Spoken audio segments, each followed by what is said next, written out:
profond des choses.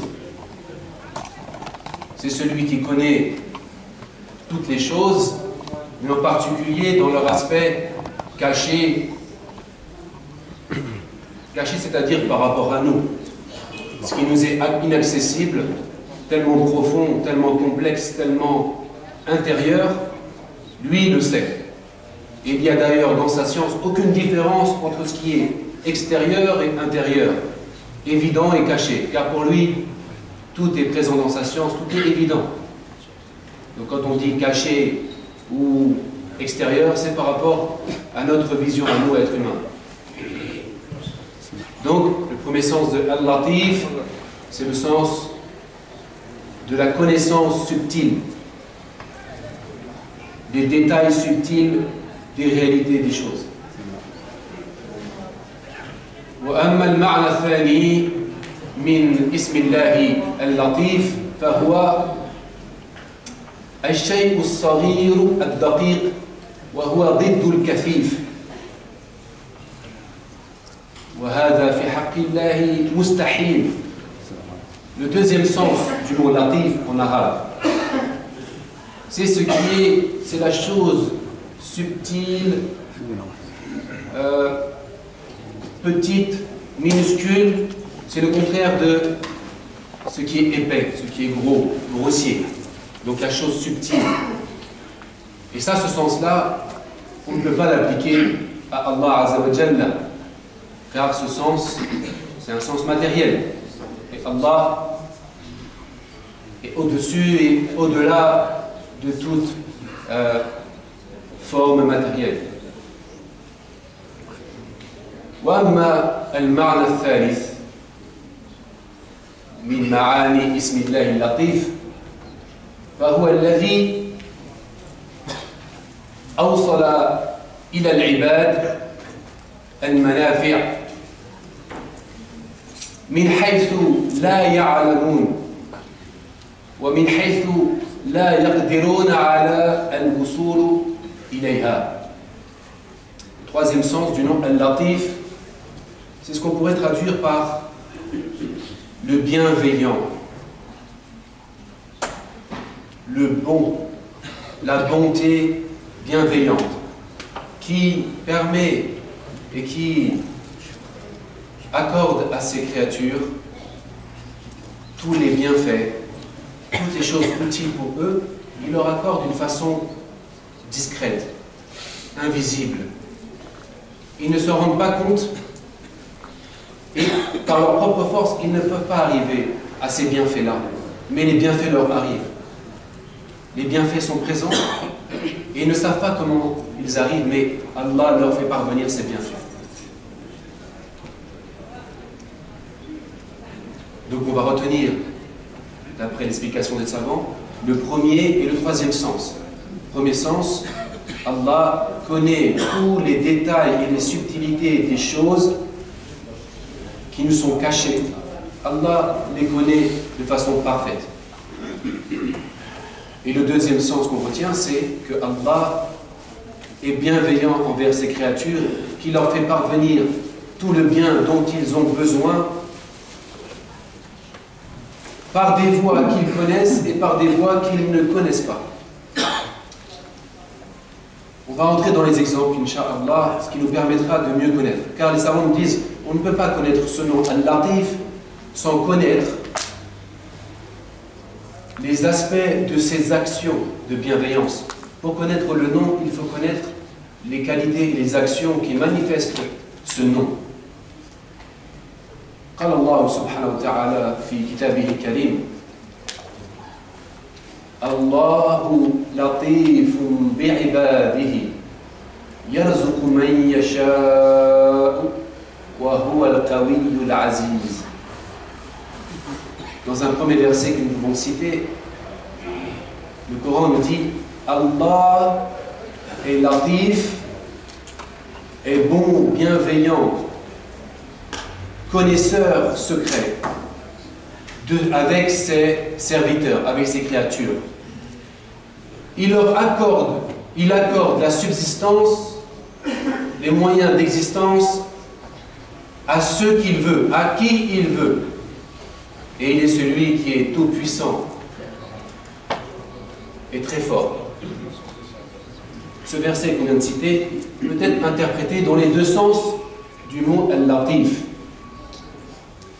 Si on le considère, si on l'interprète dans le sens de celui qui connaît les détails, les subtilités profondes et complexes des choses, ça veut dire que Allah connaît ce dont ont besoin ses créatures. Il les connaît parfaitement. Il connaît ses créatures et il connaît leurs besoins. Et donc, il leur fait parvenir leur subsistance. Yarzuqu man yasha. Attention, quand on dit Yarzuqu man yasha, ça ne veut pas dire qu'il donne la subsistance à ceux qu'il veut et il ne donne pas la subsistance à d'autres. Non. Car Allah donne la subsistance à toutes ses créatures. Ça, c'est une vérité absolue et fondamentale que nous avons évoquée en parlant du nom Ad-Razzaq. Quand on entend ici Man Yasha, c'est-à-dire Allah, quand il veut une chose existe, il lui dit soit. Tout ce qu'il veut est. Et ce qu'il ne veut pas ne sera jamais. Ma sha'a kana wa ma lam yasha lam yakun. Donc quand on nous dit que Allah accorde la subsistance à tous ceux à qui il veut, c'est-à-dire à tous ceux qu'il a créés, tous ceux qui existent par sa volonté.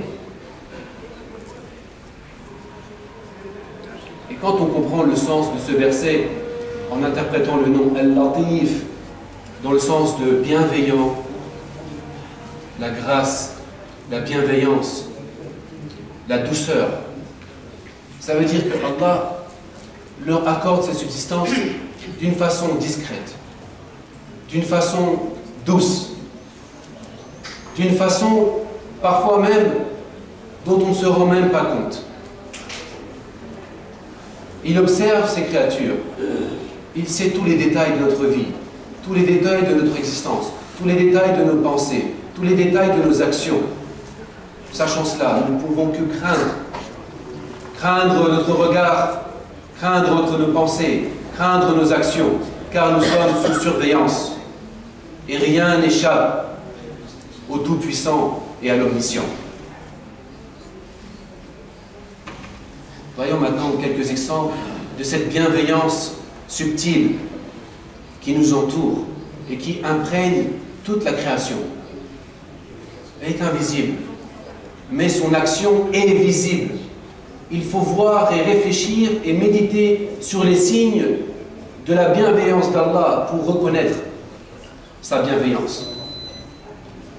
Min lutfihi subhanahu wa ta'ala annahu awwalan a'ta al-ibada min al-ni'ami fawqa al-kifaya wa kallafahum min al-ta'ati duna al-taqa. Premier exemple, premier signe de sa bienveillance, c'est qu'il nous a donné, parmi tous les bienfaits qu'il nous a donnés, il ne cesse de nous donner des bienfaits au-dessus de ce que nous avons besoin. Il nous donne plus que ce que nous avons besoin. Ce n'est pas simplement on a besoin et il nous donne ce dont nous avons besoin. Non, il donne toujours plus, d'un côté. Et de l'autre côté, il nous a imposé des devoirs en matière religieuse notamment, et il nous donne exactement ce que nous pouvons porter. Il ne nous donne pas au-dessus de notre capacité. Il nous donne des bienfaits au-dessus de nos besoins et il nous donne des obligations en dessous de notre capacité. Ça, c'est vraiment une preuve et un signe de sa bienveillance et de sa douceur vis-à-vis de nous. Il ne nous a pas imposé des choses au-dessus de nos capacités. Il n'est pas dur envers nous. Il est doux et bienveillant envers nous. Il est bon envers nous, plus que nous avons besoin. قال الله سبحانه وتعالى وأسبغ عليكم نعمه ظاهرة وباطنة. Il y a un verset qui nous dit il a fait descendre sur vous, il a fait déverser sur vous des bienfaits visibles et invisibles. Et asbara, dans ce verset, signifie donner au-dessus du besoin, au-dessus de ce que l'on peut attendre. Il y a des choses que l'on voit et d'autres choses que l'on ne voit pas. Et il y a même plus de choses qu'on ne voit pas que ce qu'on peut voir, car nos capacités de compréhension sont limitées. Et il y a tellement de bienfaits invisibles, on ne peut pas les compter, tellement ils sont nombreux. On ne pourra jamais les dénombrer, tellement ils sont nombreux. وقال أيضا عز وجل في صفة التكليف وما جعل عليكم في الدين من حرج وما جعل عليكم في الدين من حرج. Dans un autre verset concernant les obligations religieuses qui nous ont été prescrites, il nous a dit: il ne vous a prescrit en matière de religion aucune gêne, il ne vous a imposé aucune gêne. La religion qu'il nous a envoyée et qu'il nous a prescrite est facile, est légère, est douce, est aisée. Il n'y a aucune gêne dedans. C'est souvent nous qui rajoutons des complications et des difficultés à tel point qu'on pense ne pouvoir jamais y arriver. Non, il nous a dit, les choses sont faciles, vos obligations sont accessibles, à votre portée, dans vos capacités. De quoi nous plaignons-nous? ولهذا سهل على عبده الأمر حتى إنه فرض عليه 5 صلوات في اليوم وفي الليلة ولم يكلفه أن يديها جملة واحدة بل رضي منه بأدائها منجمة متفرقة. Allah nous a prescrit 5 prières quotidiennes, le jour et la nuit. Ces 5 prières-là, il ne nous a pas imposé de les accomplir en une seule fois, car ce ne serait été peut-être pour nous insupportable ou très difficile à surmonter. Non, il nous a dit d'accomplir et il nous a prescrit 5 prières réparties tout au long de la journée et de la nuit. Ça fait partie de sa bienveillance vis-à-vis de nous. Pareil, il nous a accordé les moyens de subsistance, il ne nous a pas donné tout d'un coup, tout ce qui est bon pour toute notre vie, car ça aurait été impossible de le supporter et de le gérer. On aurait été incapable de le gérer, on aurait tout dilapidé, on aurait tout consommé d'un coup, et le lendemain on serait pauvre, plus rien à manger. Non, il nous a donné au fur et à mesure ce dont nous avons besoin, pour un mois, pour une année, pour quelques années. Chaque chose arrive en son temps. Et ça fait partie de sa sagesse, et ça fait partie aussi de sa bienveillance vis-à-vis de nous. ومن لطفه سبحانه وتعالى بعباده أنه يوصل إليهم ما يحتاج إليه من غير تكلف من غير مشقة. Regardez mes frères et sœurs, comment Allah nous fait parvenir ses bienfaits et sa subsistance sans que nous ayons à nous donner de la peine. Exemple très banal, pourtant très important. Wa alaykoum salam. Le morceau de pain. Le prophète sallallahu alayhi wa sallam nous l'a donné en exemple. Il nous a dit, regardez le pain que vous mangez. Réfléchissez. Comment ce pain a été produit? Réfléchissons ensemble, mes frères.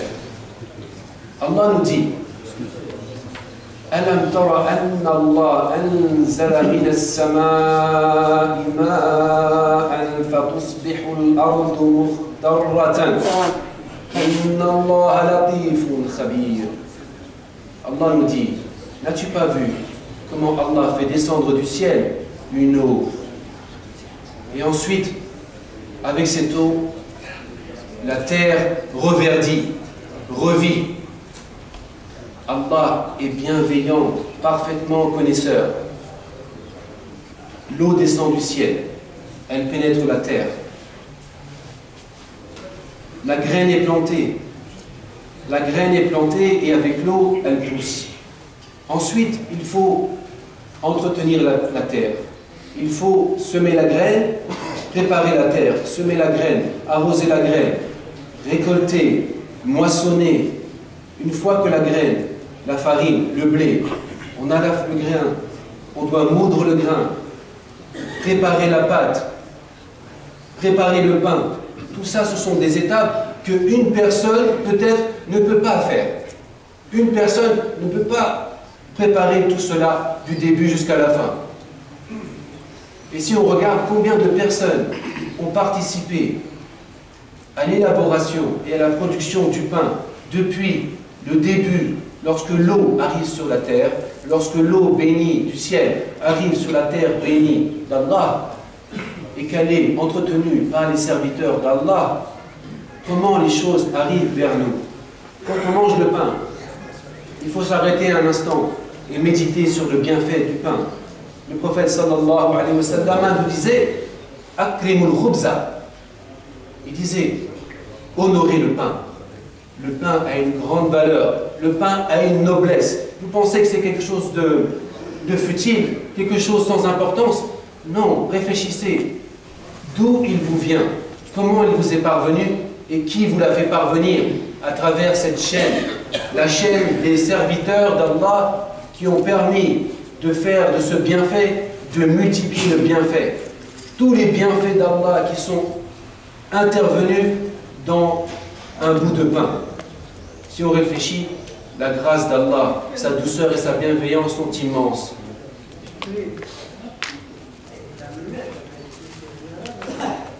Autre exemple, min lutfihi bi'ibadihi aydan tawfiqihim ou tawfiquhum lil'ibadat wa litta'at wa hifdhuhum min al-wuqu' fi zallat. Le fait de pouvoir accomplir la prière, de pouvoir faire des bonnes actions, d'éviter les mauvaises actions, c'est grâce à Allah. C'est par sa bienveillance, c'est grâce à lui que nous pouvons faire le bien et éviter le mal. Autre exemple,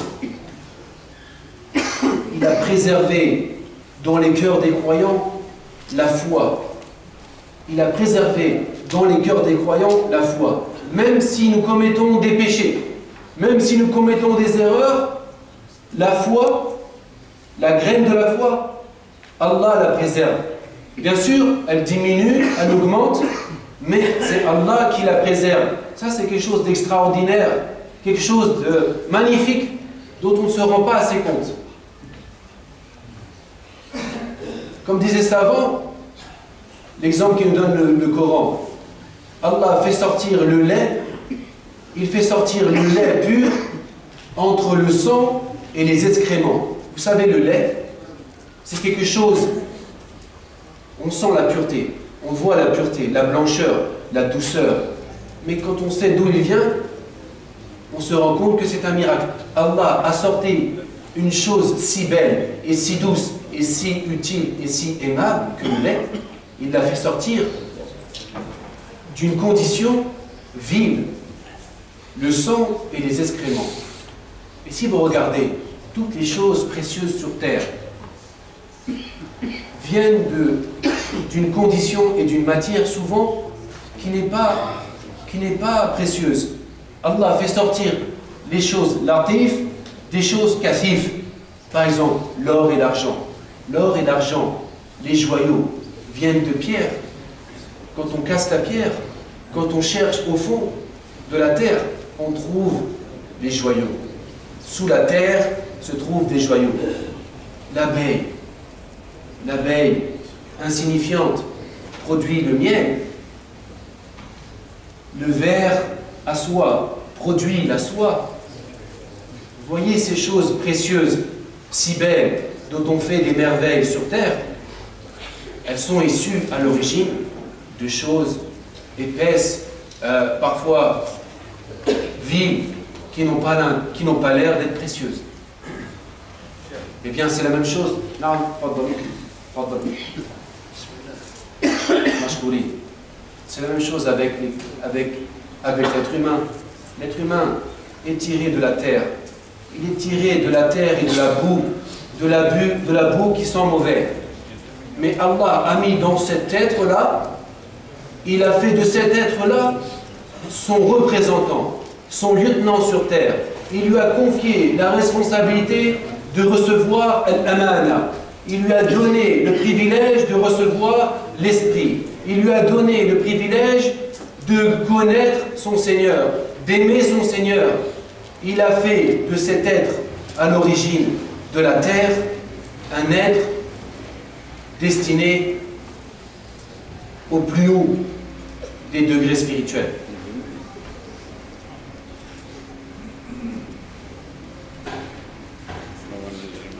Et voilà pourquoi on nous recommande de mettre en pratique cette qualité de la bienveillance, de la douceur, de la tendresse. Vous savez, Allah nous a dit: soyez doux les uns envers les autres. Allah lui-même est doux vers ses créatures. Et il nous a recommandé d'être doux entre nous. Le prophète sallallahu alayhi wa sallam nous a dit: Inna Allah yuhibbu rifqa fil amri kulli. Allah aime que l'on soit doux dans chaque chose, dans tout ce que l'on fait, dans tout ce que l'on dit. Allah aime que nous soyons doux, que nous soyons tolérants, que nous soyons bienveillants. Et on nous a rapporté également, quand Allah veut du bien pour une famille, il installe entre eux la bienveillance et la douceur. Est-ce que nous sommes suffisamment bienveillants, doux avec nos épouses, avec nos maris, avec nos enfants, avec nos proches? C'est pas très facile d'acquérir cette qualité, car dans la vie familiale surtout, la vie de couple, on est souvent éprouvé, on est souvent tendu, on ressent souvent le poids de la responsabilité, et pourtant on nous dit: soyez doux entre vous, soyez bienveillants. À chaque fois que vous serez doux, vous verrez le bien augmenter dans votre famille. C'est-à-dire qu'il faut faire un effort avant de réagir ou de s'énerver pour un rien. Et je me le dis à moi-même, il faut s'apprendre à être doux. Et plus on pratique la douceur, plus le cœur devient doux et sensible. Et plus l'habitude de la douceur et de la bonté et de la bienveillance va s'installer. Et ça deviendra plus facile. C'est comme ça, il faut prendre l'habitude. Il faut s'entraîner, il faut s'exercer, il faut s'obliger soi-même à la douceur, même quand on n'en a pas envie. Car en réalité, la douceur est toujours du bon côté. La bienveillance est toujours du bon côté. Car c'est ce que Allah aime. Et c'est ce qu'il nous demande de faire. فنسأل الله تعالى أن يوفقنا لما يحبه ويرضاه. Alors, on m'a demandé avant de céder la parole au président de la FMC, ce matin il y a une sœur qui m'a demandé de prier pour son défunt père. Je trouve très, très touchant toujours d'entendre ces enfants, car nous sommes tous des enfants. Nous avons tous des parents. Certains sont vivants, d'autres sont décédés. Mais de voir ces enfants, quel que soit leur âge, même avec un âge avancé, penser à leurs parents. Et penser à prier pour leurs parents. Prier pour que Allah accepte et accorde sa miséricorde à nos parents, vivants ou décédés, en ce monde ou dans l'autre monde. اللهم اغفر للمسلمين والمسلمات والمؤمنين والمؤمنات الأحياء منهم والأموات الأحياء منهم والأموات الأحياء منهم والأموات إنك يا مولانا السميع القريب مجيب الدعوات يا أرحم الراحمين يا رب العالمين. نسألك الخير كله عاجله وآجله ما علمنا منه وما لم نعلم ونعوذ بك اللهم من الشر كله عاجله وآجله ما علمنا منه وما لم نعلم، ونسألك اللهم العفو والعافية في الدين والدنيا والآخرة، نسألك الجنة وما قرب إليها من عمل وقول، ونعوذ بك اللهم من النار وما قرب إليها من عمل وقول، ونسألك اللهم أن تقتضي كل قضاء تقضي لنا خيرا فيه وفي جميع المسلمين والمسلمات يا أرحم الراحمين يا رب العالمين. وصل اللهم وسلم وبارك على سيدنا محمد وعلى آله وصحبه أجمعين، وآخر دعوانا الحمد لله رب العالمين.